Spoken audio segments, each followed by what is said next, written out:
¿Te marchas? Bueno, ¿cómo se va? Adiós. Ay, sí, no. Bueno, paz, te vaya muy bien. Gracias, igual.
No,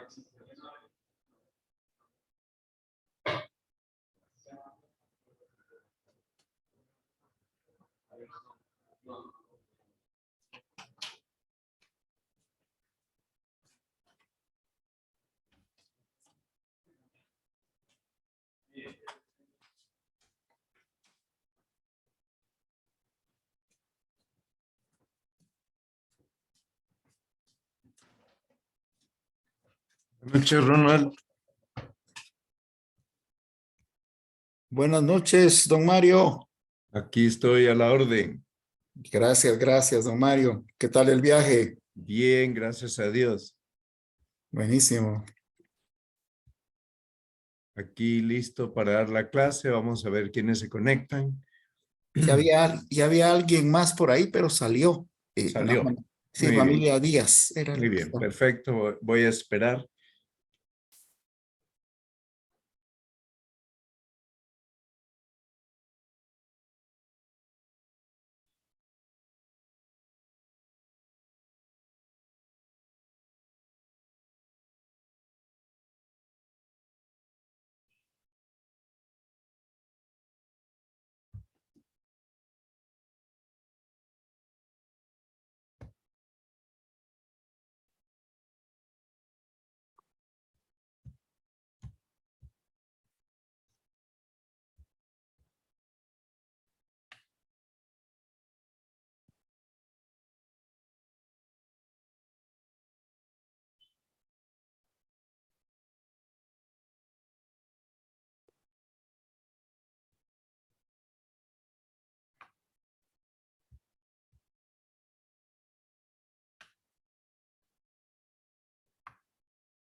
Noches, Julio. Padre, muy buenas noches. ¿Cómo está? Gusto saludarle. Gracias, igual.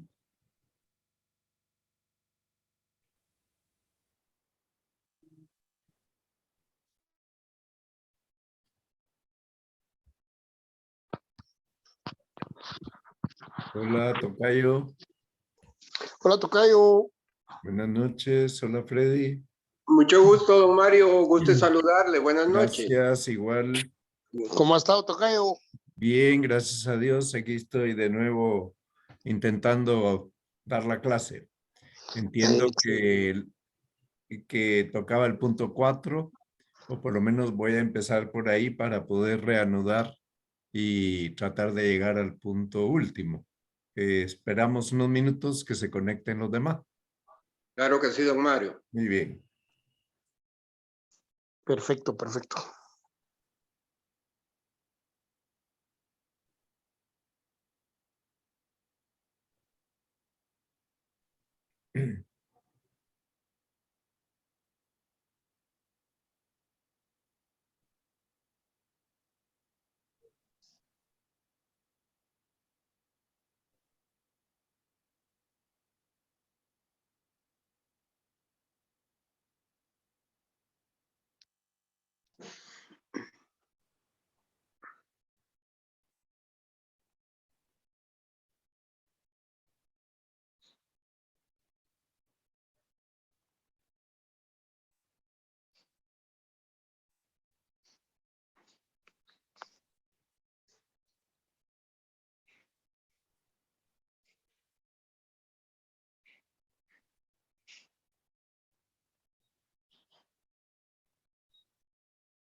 Gracias.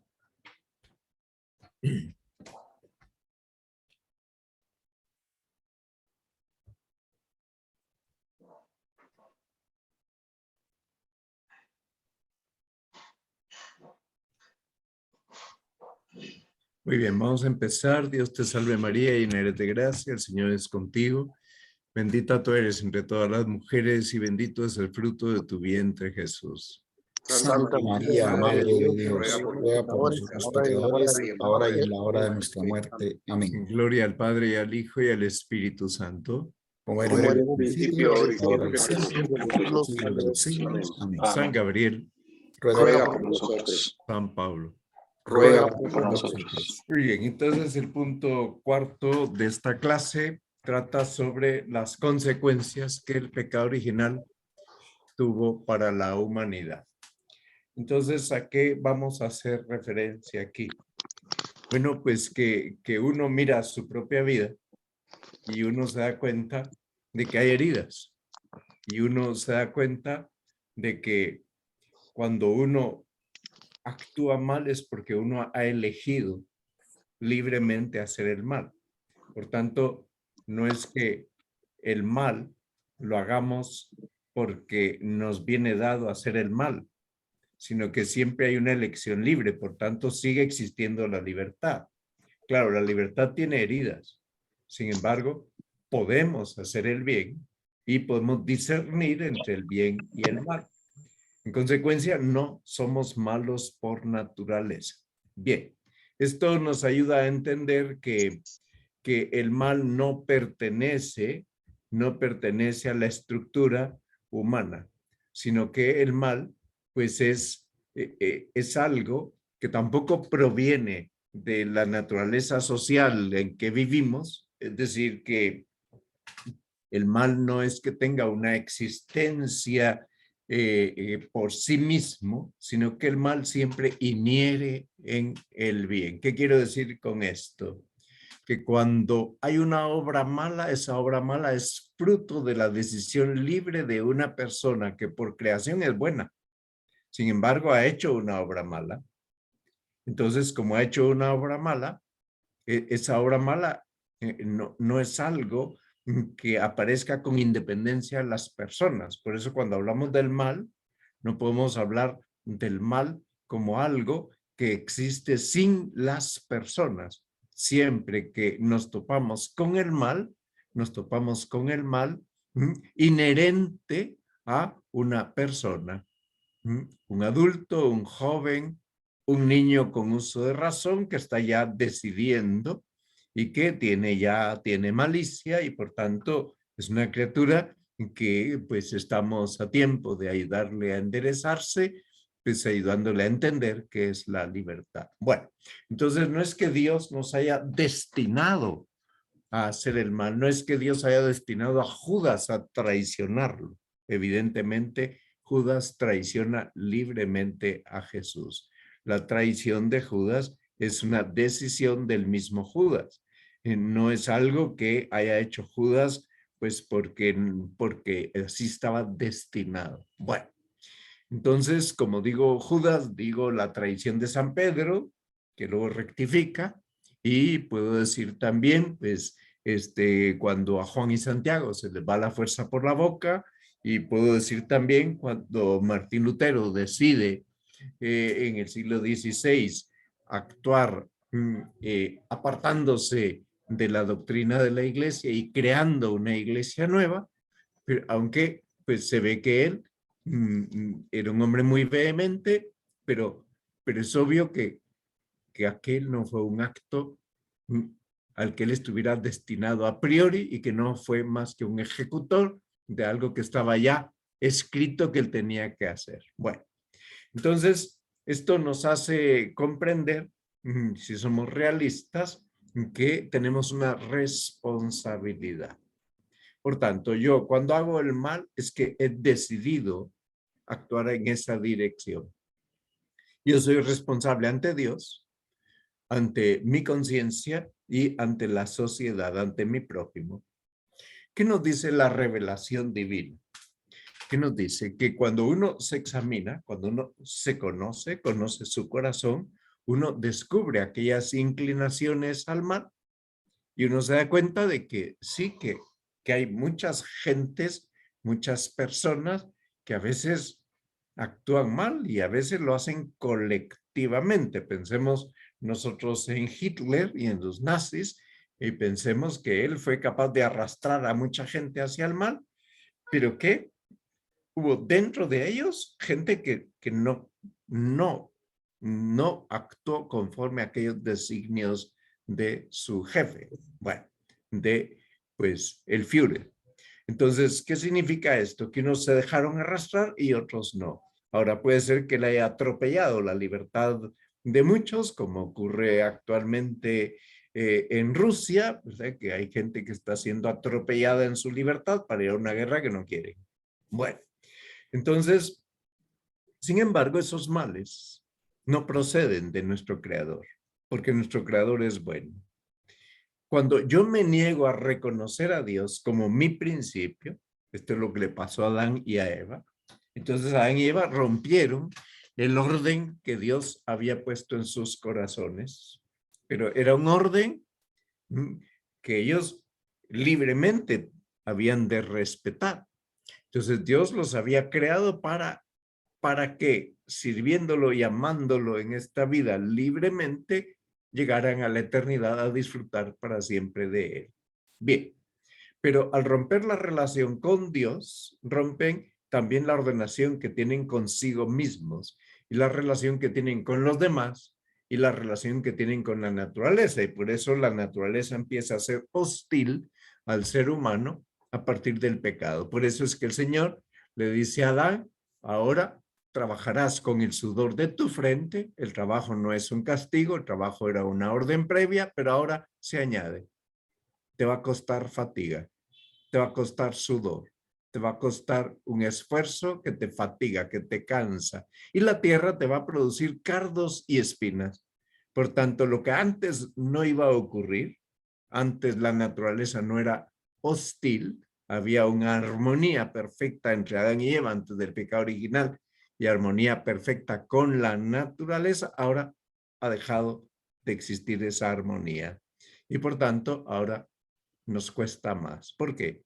Pues porque nos hemos contraído, a eso es lo que vamos a ver, hemos contraído una herida, la herida la recibimos por la transmisión de las heridas, las recibimos con la transmisión de la naturaleza humana y ahora hay que arreglar esto. Entonces, cuando se formula el dogma del pecado original, se formula en contraste con aquella visión exageradamente optimista y con aquella otra visión exageradamente pesimista. El exageradamente optimista es Pelagio. Y ahora hay pelagianismo de nuevo, hay un neopelagianismo. ¿Qué decía Pelagio?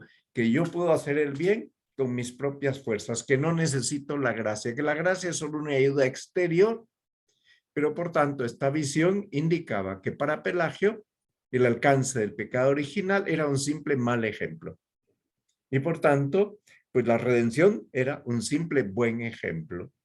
Y por eso, pues aparece el Concilio de Cartago en el año 418 para corregir este desorden y siguiendo la enseñanza de San Agustín, el Concilio de Cartago afirma la prioridad absoluta de la gracia. ¿Por qué? Porque después del pecado ha quedado una herida en nosotros. No hemos quedado pervertidos de modo definitivo, no, hemos quedado heridos. Y la gracia va a curar las heridas, lo cual no quiere decir que no queden cicatrices después de la curación. Cuando uno tiene un accidente, puede recuperarse de las heridas, pero en su cuerpo está marcado por esas heridas. Hay cicatrices. Aquí están en el alma. Y Lutero era pesimista existencial, mientras que Pelagio era optimista existencial, Lutero era pesimista existencial. Y por eso para Lutero, todos los hombres, después del pecado, nos quedamos corrompidos en nuestra naturaleza. Ya no tenemos libertad. Todo lo que hacemos es pecado. Bueno, entonces, ¿qué hace el Concilio de Trento en el siglo XVI? El Concilio de Trento se convoca para corregir las herejías que había difundido Lutero.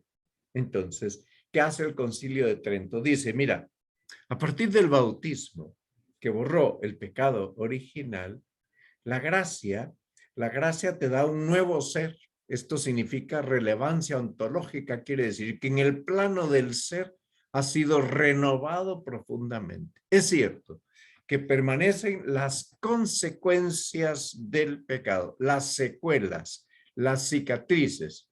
Por ejemplo, permanece la concupiscencia, que no podemos decir que sea pecado, es una inclinación al mal, pero no podemos decir que experimentar la atracción hacia el mal sea pecado, porque yo la puedo combatir. Ok, entonces resulta que Lutero decía que todo lo que hacíamos es pecado y el Concilio de Trento afirma que el hombre es libre en sus actos y que el hombre puede merecer con obras buenas, hacer méritos ante Dios, sostenidas por la gracia divina. Claro, esto, fíjense ustedes que ese concilio dura casi 20 años y que ese concilio lo que hace primero es convocar a Lutero para escucharlo y él no quiere ir. Ok, entonces como no quiere ir, pues tiene que pronunciarse sobre los errores de Lutero, porque él no quiere hacerse presente. Bien, y no quiere hacerse presente porque está empecinado en que hemos equivocado la doctrina. Bien, entonces el fondo de la posición luterana y de algunas interpretaciones recientes del Génesis 3, que es el que habla del pecado, en el fondo, ¿qué es lo que hay? Hay un no terminar de entender la relación que hay entre la naturaleza y la historia humana. En segundo lugar, el plano psicológico, existencial y el plano del ser. Y en tercer lugar, lo individual y lo colectivo. Veámoslo de uno en uno. O sea, ¿qué es lo que no se termina de comprender en la posición luterana y en algunas interpretaciones actuales del relato del pecado de Adán y Eva y del pecado del primer homicidio que lo comete el hijo primero, el hijo mayor? El hijo mayor, Caín, mata a su hermano Abel. Ok, entonces no se entiende bien la relación entre naturaleza e historia. Es cierto que en el libro del Génesis algunos elementos de carácter mítico. ¿Eso qué quiere decir? Que se utiliza como una narración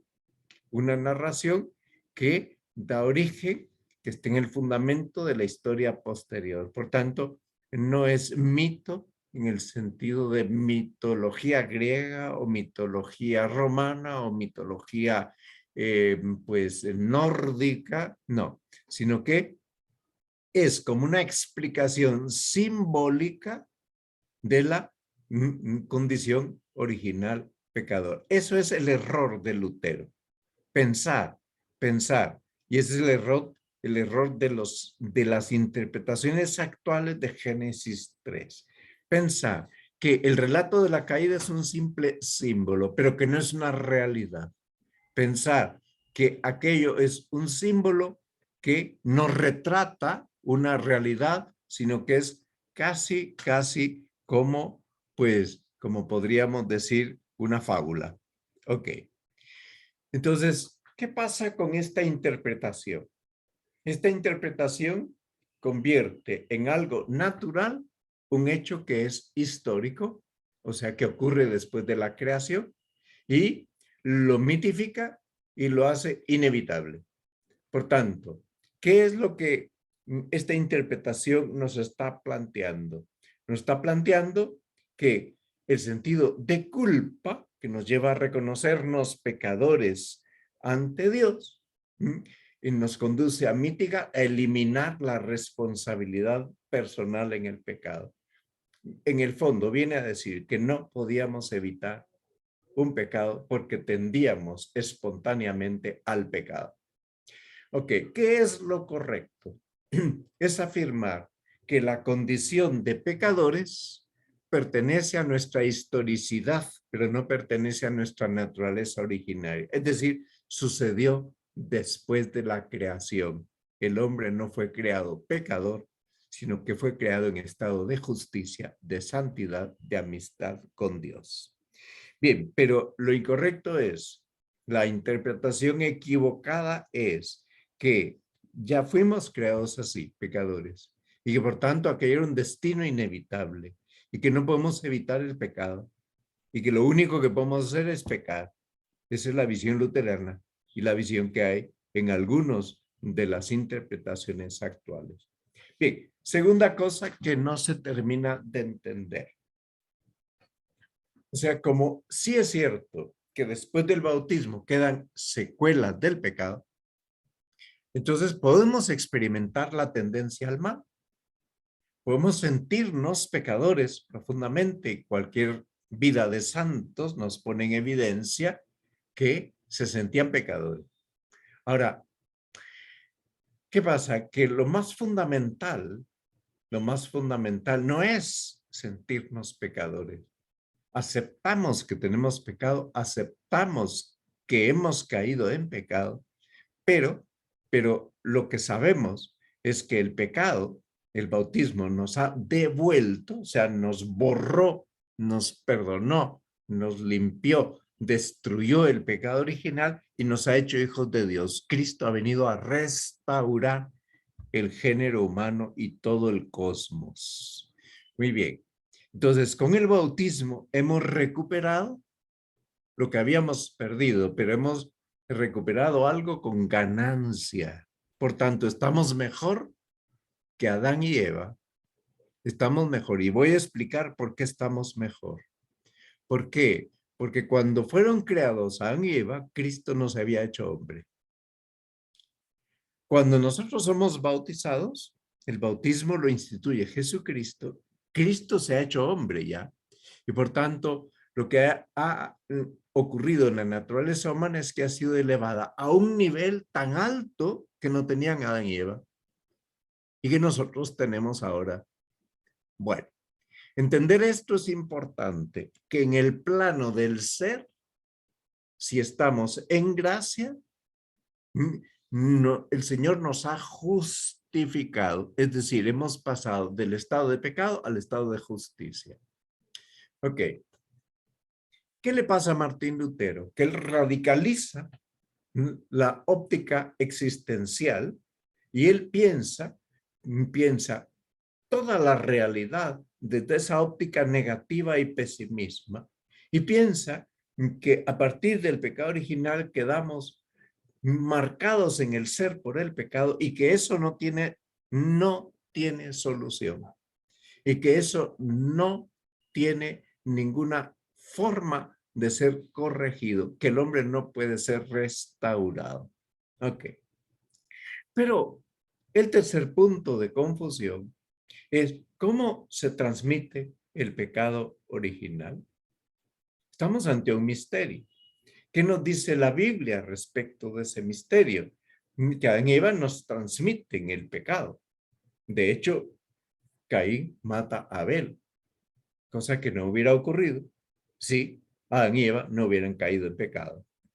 Bueno, vamos a pensar, a entender que el Génesis, desde los capítulos 4 al capítulo 11, nos van narrando cómo a partir del pecado original se va dando una progresiva corrupción del género humano. Ok, cuando San Pablo afirma en Romanos 5:19, comparando a Jesucristo con Adán, dice San Pablo, así como por la desobediencia de un solo hombre todos fueron constituidos pecadores, la desobediencia de Adán, así también por la obediencia de uno solo, de Cristo, que es el nuevo Adán, todos quedarán constituidos justos. Quiere decir que San Pablo está enseñándonos algo que él ha recibido. Él, como apóstol, predica junto con los otros apóstoles que la redención ha marcado un después en el que el ser humano queda remontado, queda restituido, queda restaurado por el mismo Cristo. Bueno, entonces cuando uno entiende el paralelismo entre Adán y Cristo, uno entiende mejor el término Adamá. Ese es un término hebreo, un término que está en la Biblia. Es un término que es un singular colectivo. Entonces, ¿qué es lo que está diciendo San Pablo? Que por el pecado de un solo hombre, todos fuimos convertidos en pecadores, Adamá. Pero por la obediencia de un solo hombre, la obediencia es la virtud redentora y la desobediencia es justamente el pecado de origen. Entonces, por la obediencia de un solo hombre, Cristo, somos renovados todos. Entonces, hay una unidad en el género humano. Por tanto, por esa unidad todos estamos implicados en el pecado de Adán. Pero por esa misma unidad todos quedamos implicados en la justicia de Cristo. Es decir, que el hecho de que la venida de Jesucristo haya partido la historia en dos, antes de Cristo y después de Cristo, hecho que la cultura actual no quiere reconocer, sencillamente porque quieren arrancar las raíces cristianas de la cultura del mundo, pero esto es un problema de una agenda mundial que parte de una teoría, no parte de la fe ni parte de las verdades reveladas por Dios. Quieren borrar toda relación del hombre con Dios. Bueno, entonces la iglesia entiende el pecado original de modo analógico. El pecado de Adán y Eva y el pecado heredado por la humanidad, la iglesia lo entiende de modo analógico. ¿Qué quiere decir eso?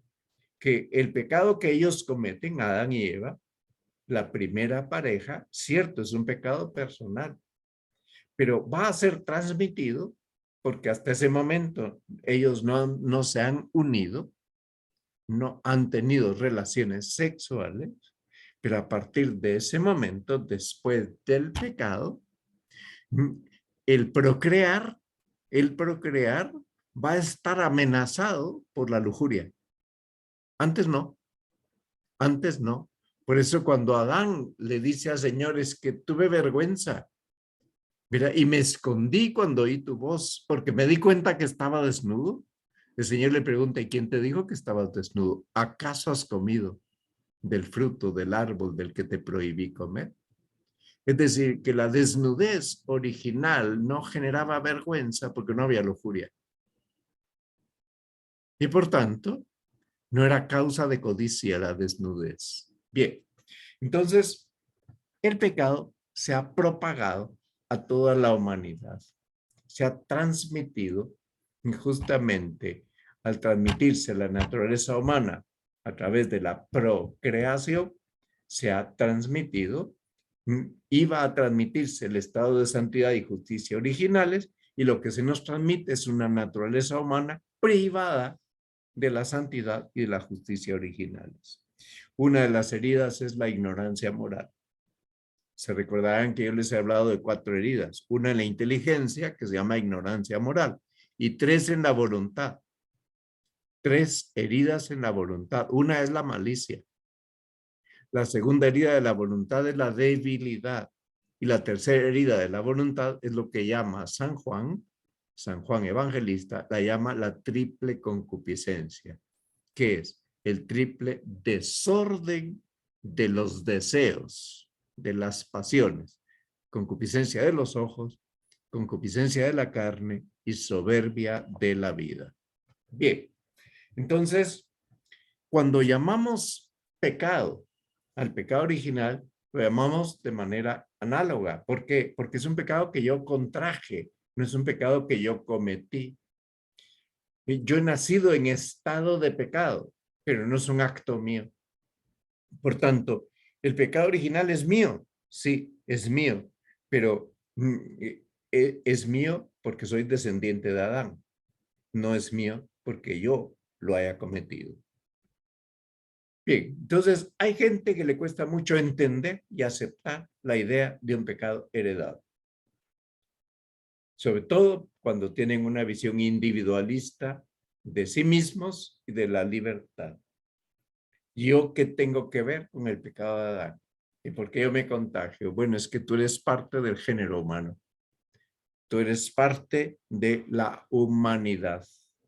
No existía ninguna otra pareja simultáneamente a Adán y Eva, y por tanto no conocemos un solo hombre, ni un solo hombre, ni una sola mujer que no padezca de ignorancia moral, que no padezca de debilidad, de malicia y de triple concupiscencia. Por tanto, el día que conozcan a alguien, pues esa persona, pues habría que catalogarla inmediatamente. Solo hay 2 personas que no tienen pecado original. La Virgen María, en atención a los méritos futuros de su Hijo Jesucristo, aquí va a ser la Madre de Dios, el Señor hace que sea concebida sin mancha de pecado original. Y es la fiesta que se celebra dentro de un mes, el 8 de diciembre, fiesta de la Inmaculada Concepción de María. Bien, por eso el 8 de septiembre, 9 meses después, se celebra el cumpleaños de la Virgen. Ok. Entonces, hay gente que se pregunta, ¿y por qué yo tengo que pagar las consecuencias del pecado de otros? ¿Qué significan estas 2 preguntas? Significa que se ha perdido de vista, que se ha dejado de entender que existe una solidaridad real entre todos los seres humanos, porque todos, al ser creados por Dios, todos procedemos de una primera pareja. Antes de Adán y Eva no había seres humanos. Por tanto, no había hijos, porque no había seres humanos. Y como solo hubo una primera pareja, entonces voy a cerrar la ventana para evitar el ruido.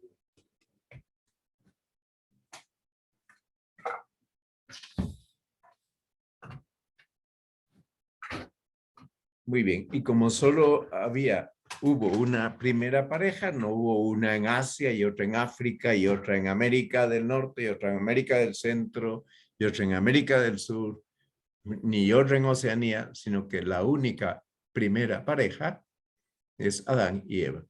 Entonces, cuando yo no entiendo esta solidaridad del género humano, entonces me va a costar mucho entender que el pecado se transmite por generación.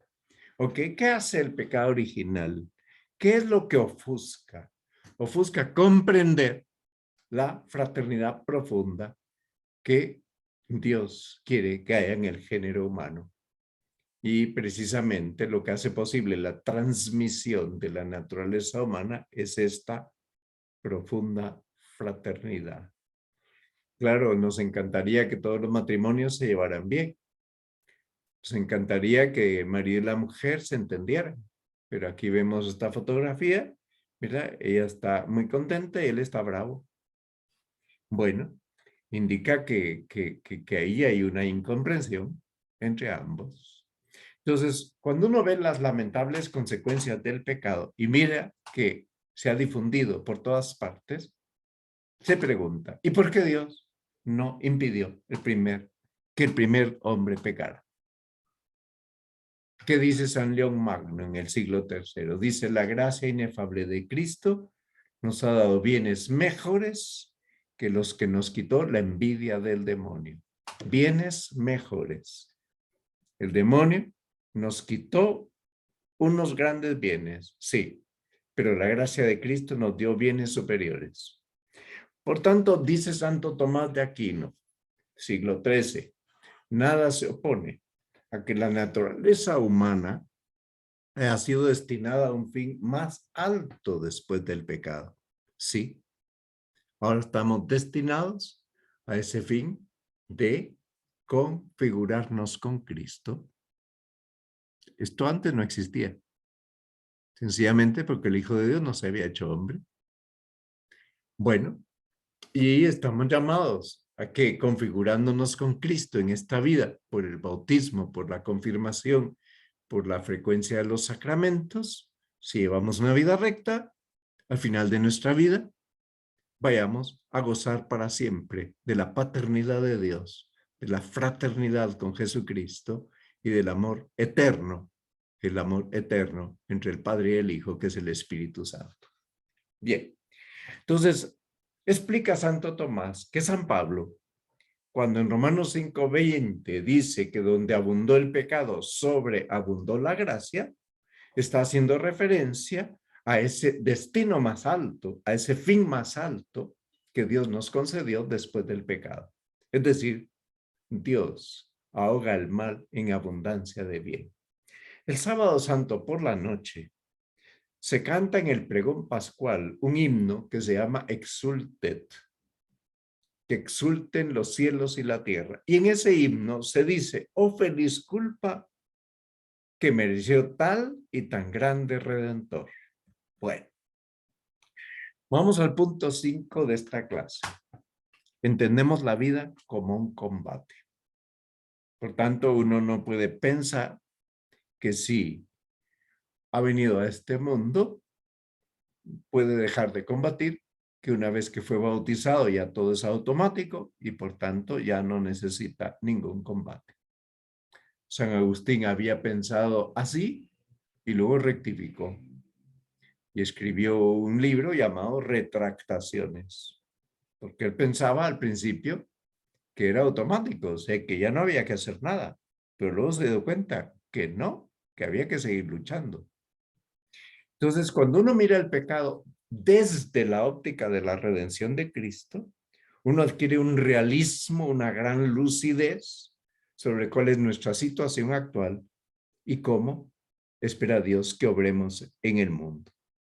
Por tanto, tomamos conciencia de la grandeza de nuestra condición de hijos de Dios y también tomamos conciencia de nuestra condición de pecadores.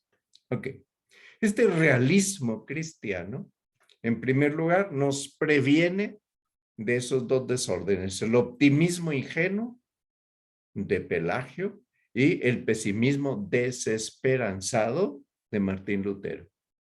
¿Y qué es lo que nos da? Nos da una mirada proporcionada. Podemos discernir con lucidez sobre nuestra situación aquí, en este mundo, y nuestro obrar en el mundo. En consecuencia, si yo viviera en un estado de ignorancia voluntaria sobre nuestra naturaleza unida e inclinada al mal, caería.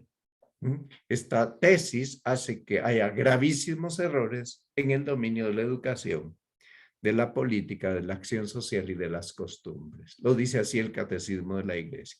Basta ver las orientaciones que tiene la educación actual, siguiendo unas líneas diseñadas en Inglaterra en principios del siglo XX. Basta ver el desorden de la educación originado en el siglo XIX, con pues ese determinismo biológico en el que se llegaba a decir, yo lo estudié en la Facultad de Derecho, un autor llegaba a afirmar que el criminal tiene una estructura cerebral que lo hace criminal de entrada, por tanto no tiene libertad. Eso es falso. Ok. Entonces, el relajamiento de las costumbres que hay actualmente, ¿verdad? El rechazo de los estudios en el que haya memoria, disciplina, trabajos, calificaciones, etcétera. Esto es fruto de unas líneas dadas en Inglaterra a principios del siglo pasado y que ahora están retractándose porque han visto hacia dónde vamos con ese desorden. Ok. Este realismo, además, nos da confianza serena en Dios, porque nuestro Padre Dios es misericordioso, no nos abandona al pecado, no nos abandona a la muerte, nos perdona siempre que volvamos a Él y nos conduce hacia el bien, aunque tengamos que pasar por adversidades. Por eso dice San José María, repite las palabras de San Pablo, omne in bonum, todo es para bien. Eso dice San Pablo en Romanos 8, que para los que aman a Dios, todo es para bien. Y sigue diciendo San José María, todo lo que sucede, todo lo que me sucede, es para mí bien. Por tanto, esta es la conclusión acertada. Acepta eso que te parece tan costoso como una dulce realidad. Ok.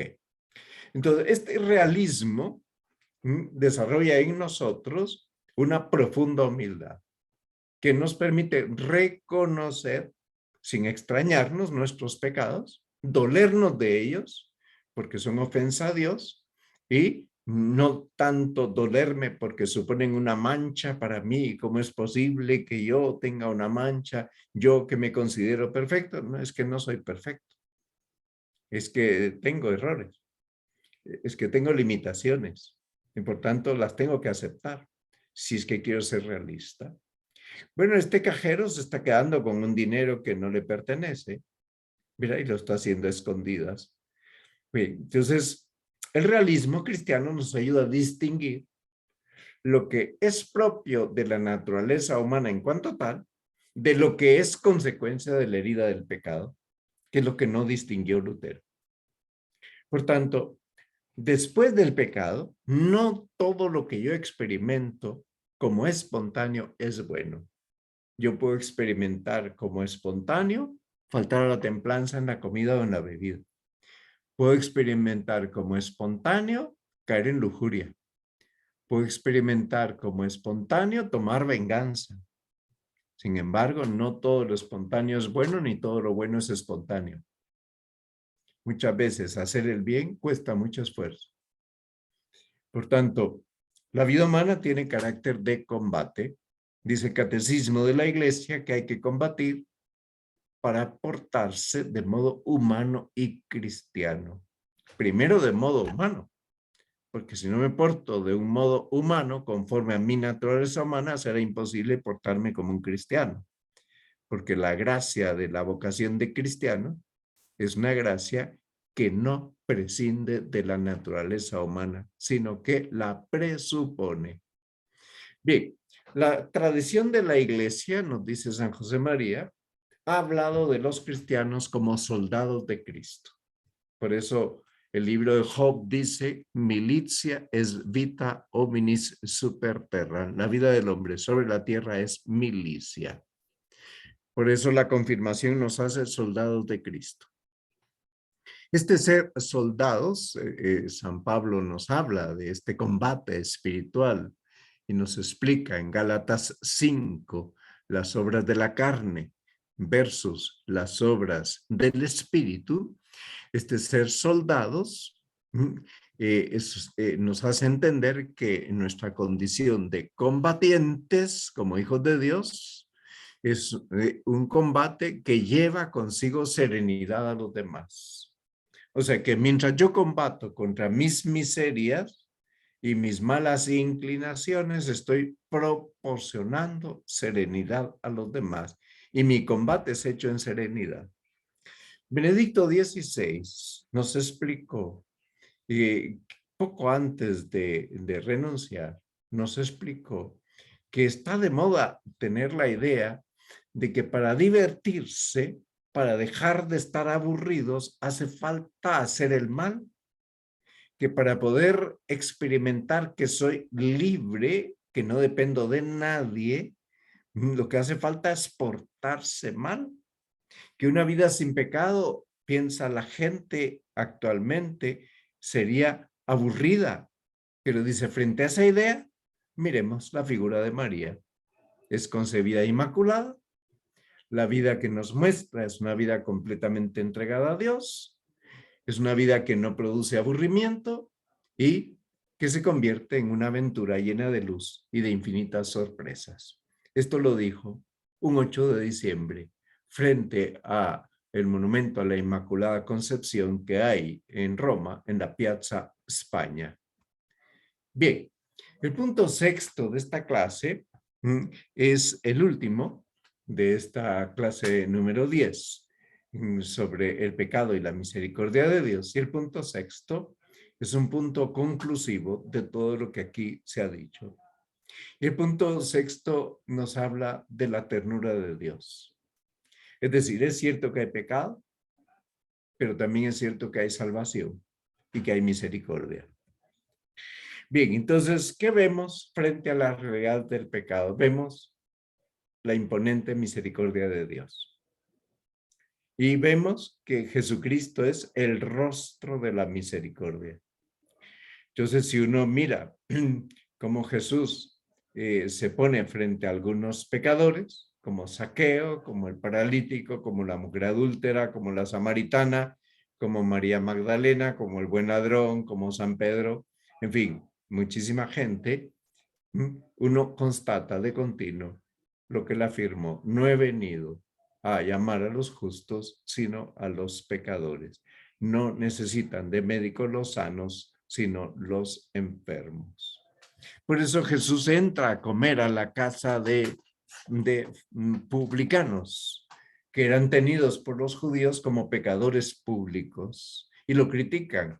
Y sin embargo Jesús no se deja coartar, no se inhibe, sino que más bien explica que no tienen por qué extrañarse de que entren en esas casas, porque él ha venido a buscar lo que estaba perdido. Muy bien. Cuando vemos las parábolas de la misericordia que narra el Evangelio de San Lucas, por ejemplo, la del hijo pródigo, entendemos con más profundidad lo que ya había dicho el Éxodo en el capítulo 34, versículo 6. Dios es compasivo, misericordioso, lento a la cólera y rico en misericordia y fidelidad.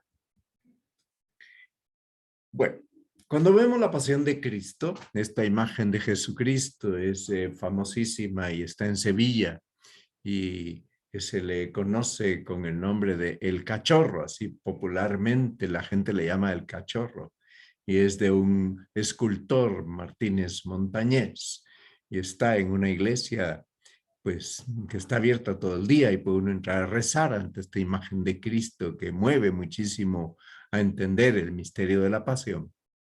Aunque ahora pues ustedes habrán visto la última escultura que han hecho a partir de los datos de la Sábana Santa y es una escultura estremecedora porque es una escultura que no es de mármol, sino que es de látex y que tiene una textura de piel humana y han usado cabello humano. Muy bien. Entonces, está ahora en Salamanca y va a peregrinar por todo el mundo.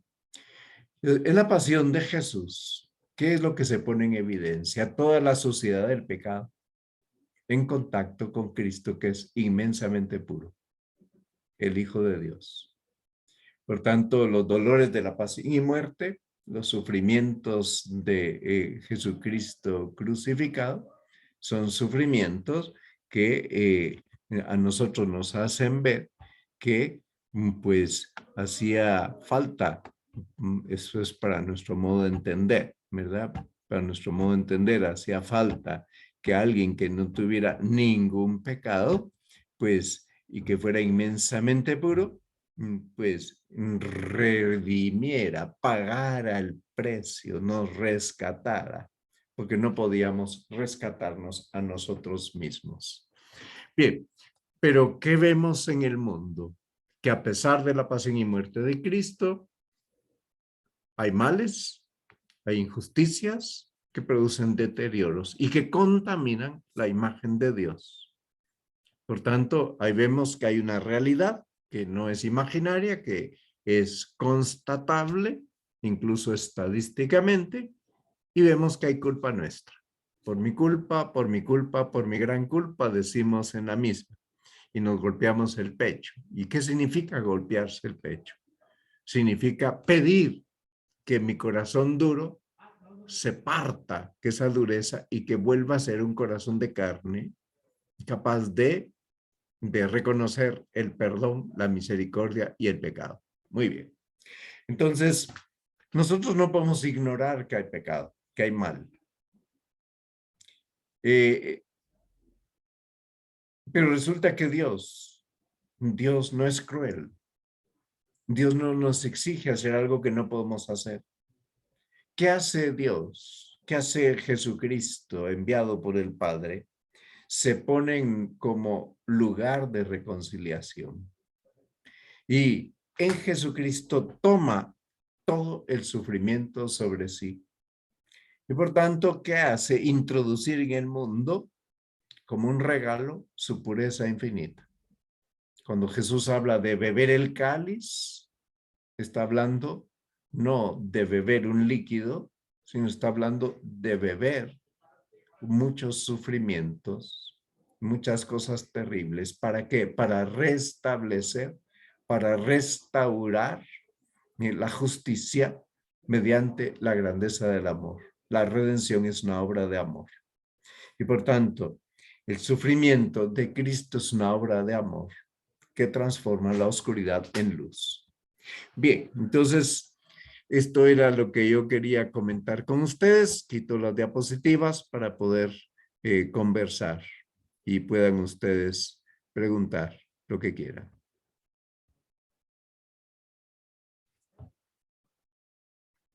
Vamos a ver si alguien quiere preguntar algo. Vamos a ver, Juan. Buenas noches.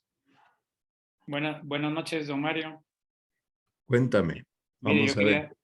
yo lo quería molestar con ¿cuál sería su respuesta al origen del mal Sí. natural, por decirlo así, a las enfermedades? Sí, sí. Esto lo dije al principio de la clase, que la hostilidad de la naturaleza respecto al hombre es fruto del pecado. Que antes del pecado, entre el ser humano y la naturaleza había una armonía total. Por tanto, lo que vemos como males físicos, catástrofes, tsunamis, erupciones, terremotos, ¿verdad? Son males físicos, males que no necesariamente están vinculados a pecado de alguien, aunque a veces sí, ¿verdad? Esos males físicos son males físicos que son resultado de aquella rebeldía que cometieron Adán y Eva. Es decir, Dios como había programado las cosas. había programado que el hombre estuviera en un estado de armonía al que llamamos paraíso. Por tanto, el paraíso, más que entenderlo en términos de un lugar, ¿verdad? La Biblia utiliza la expresión un jardín, ¿verdad? El jardín del Edén, indudablemente es una expresión que está aludiendo a un estado de armonía entre ellos dos, que no tenían ningún tipo de pleitos, y de ellos dos con la naturaleza. Sin embargo, luego del pecado vemos que hay alteraciones y que aquel estado de armonía no se sostiene. ¿Por qué? Pues porque el Señor se lo dice a Adán. Dice, ahora vas a comer el pan con el sudor de tu frente y la tierra te producirá cardos y ortigas. Por tanto, la enfermedad es fruto del pecado. El salario del pecado es la muerte, dice la carta a los Hebreos. Es decir, el hombre no iba a morir, iba a pasar de este mundo a la casa del Padre sin morir. Bueno, esto es un tema serio, ¿verdad? Pasar a la casa del Padre sin la muerte, pero esto, Cristo mismo al morir, rescata el sentido de la muerte. Sigue existiendo la muerte, sí, pero ahora tiene otro sentido, otro enfoque. Con eso no sé si te aclaro, Juan. Lo que tú habías preguntado, Juan. Sí. Sí, muy bien. Bueno, Perfecto. muchas gracias, padre. Muy bien, vamos a ver quién más tiene preguntas. No veo otras manos levantadas. Muy bien, pues si no hay ninguna otra pregunta, en la otra semana, si Dios quiere, pasaremos a la clase número 11 y abarcaré pues lo que se pueda abarcar, digamos, dentro de este contenido. Estamos, la próxima clase voy a tocar el tema de el testimonio evangélico, o sea, cuál es el testimonio que nos dan los evangelios, y eso nos permitirá entender las cosas vistas ya desde el anuncio que hacen los apóstoles. Muy bien. Dios te salve María, llena eres de gracia, el Señor es contigo, bendita tú eres entre todas las mujeres, y bendito es el fruto de tu vientre, Jesús. Santa María, Madre de Dios, ruega por nosotros pecadores, ahora y en la hora de nuestra muerte. Gloria Amén. al Padre, y al Hijo, y al Espíritu Santo. Como era en un Bueno, principio, principio, ahora y siempre, por los siglos de los siglos. Amén.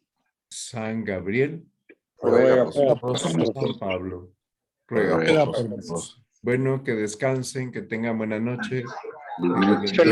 Feliz noche a todos. Me alegro mucho de verlos a todos. noches. Nos Buenas vemos. noches. Adiós. Muy buenas noches. Tocayo. Padre. Buenas noches.